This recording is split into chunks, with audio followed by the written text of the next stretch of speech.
ሮፍና ዛሬ በጣም ያስገርመኝ በ34 ዓመት እንደዚህ አይነት አንደርስታንዲንግ እንደዚህ አይነት ብስለት አልጠበቁኝ። እንደምታውቁት ከ3 ወር ከ4 ወር በፊት በወቸጉድ ፖድካስት ላይ ቀርቦ ነበረ። የዛኔ ወሳኝ የሆነ ነገር ተናግሯል። እኔ የወሰድኩትን ነገር ልንገራችሁ። ማሂ የሆነ ጥያቄ ጠይቃው ነበረ። ብዙ ጊዜ ሙዚቀኞች የመጀመሪያ አልበማቸውን ያወጡና በጣም ተቀባይነት ሲያገኙ ሰክሰስፉል ሲሆንላቸው ሁለተኛ አልበም ማውጣት ይፈራሉ። ምክንያቱም ህዝቡ የሆነ ቦታ ስለሰቀላቸው ከዛ ላለመውረድ ከፍተኛ ጫና ውስጥ ይገባሉ። እና ምን አለችው? አንተ ግን ሳይ አንዱ አልበም ላይ ይችላል ከተባለ በኋላ ሁለተኛው ላይ ደግሞ እንዴ እንደዚህም ግጥም መጻፍ ይችላል እንዴ ተባለ።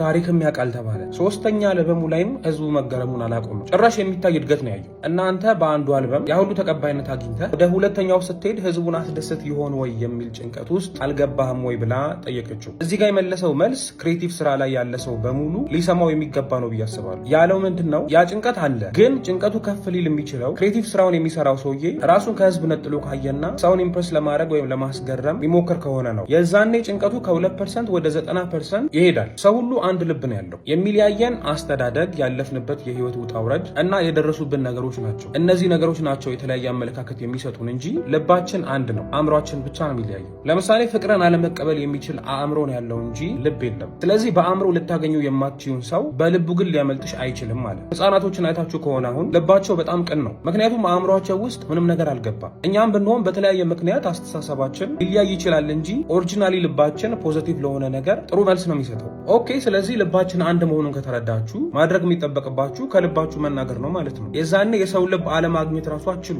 መጥፎ የሚባለው ሰው ሳይቀር ጆሮ ይሰጣችኋል። ምክንያቱም እሱም ልብ አለዋ። ስለዚህ አንድን ነገር ወደ ህዝብ ይዛችሁ ከመምጣታችሁ በፊት ራሳችሁን አንድ ጥያቄ መጠየቅ ነው ያለባችሁ። ይሄ ነገር ከልቤ ነው ወይ የወጣው? እኔን ነክቶኛል ወይ? እውነታው ያ ከሆነ ልባችን ተመሳሳይ ስለሆነ ሌላ ሰውን የመንካት ፖሲቢሊቲው ከፍ ያለ ነው። እኔ እዚህ ጋር የምጨምረው ነገር አለ። መልእክተኛው ሰው ሲረዳ ስናይ እኮ ዋው የምንለው ያ ሁሉ ሰው ደስ የሚለው ልባችን አንድ ስለሆነ ነው። አንድ ሰሞኑን ያየው ቲክቶክ ቪዲዮ ነበር። ቪዲዮው ላይ ልጅቷ ለእናትና ለአባቷ የገዛቸውን የጥምቀት ልብስ ስትሰጣቸው ነው የሚያሳየው። ወደ 1.4 ሚሊዮን ሰው አይቶታል። አሁን ሰው ሆኖ በዚህ ቪዲዮ አለመነካት ይከብዳል። ስሜት እንደሌለው አክት የሚያደርግ ሰውም ቢሆን አሁን ግን እንባው ይመጣል። ምክንያቱም ሰውየውን በልቡ ነው ያገኛችሁታ። በአእምሯችሁ ልታስገርሙት አልሞከራችሁ። 1.4 ሚሊዮኑም ሰው እኮ ጥሩ ሆኖ አይደለም። ለእንደዚህ አይነት ነገር ግን ማንም ሰው ቢሆን ልቡ መልስ አለመስጠት አይችልም። ይዘን የምንመጣው ነገር ግጥምም ይሁን ስዕልም ይሁን ፊልምም ይሁን at the end of the day ፖዚቲቭ የሆነ ስሜት ነው አይደለ? ሰው ጋር ማጋባት የፈለግነው ከልባችሁ ሲሆን ሰውን ማስገረም የሚለው ነገር አይደለም ያስጨንቃችሁ። እንደው እኔ የተሰማኝ ስሜት ሰው ሁሉ በተሰማው ብላችሁ ነው የምትመኙት። ከልባችሁ ሲሆን የምታወሩት ወይም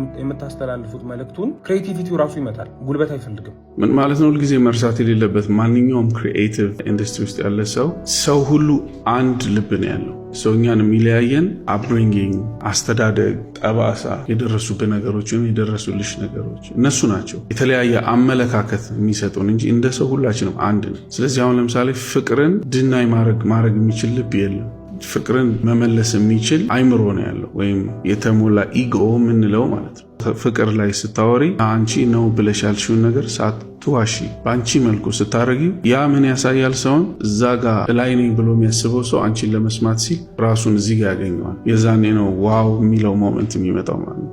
ብዙ ጊዜ ሰውን ኢምፕረስ ለማድረግ ስንሞክር ዋናው ኦዲየንስ ራሳችን መሆኑን እንረሳዋለን። ኤኒቲንግ ጆክም ቢሆን ለምሳሌ ሰውን ለማሳቅ የምታወራቸው ነገሮች ለአንተ ፈኒ ያልሆነ ነገር እንዴት ብሎ ሰው ሊያስቅ ይችላል? ሁሉ ነገር በዛ መልኩ ነው የሚሄደው። የሆነ ዲዛይን የተደረገ ልብስ ካስደነገጠሽ ያ ልብስ የሰራው ዲዛይነር መጀመሪያ ለራሱ ወይም ለራሷ እውነት የልቧን የሰራችው ለዛ ነው። ያለበለዚያ ሰውን በጭንቅላትሽ ኢምፕረስ ማድረጋችን በልብ ብቻ ነው ሰው ጋር መድረስ የሚቻለው። እግዚአብሔርም የሚወደው ማንነታችን ያ ነው እንጂ ይሄ ወደ ፍሩቱ የሚያመጣ ትልቁ ማንነታችን አይደለም። አሁን ፕሬሸር ሳይሆን የሚሰማሽ ማስበው ነገር ልክ ነው ያለውበት ቦታ ከመጽሐፍሽ ምን ከማለትሽ በፊት ልክ ነኝ ወይ? እኔ ፎከስ ማድረገው እዛ ጋር ነው።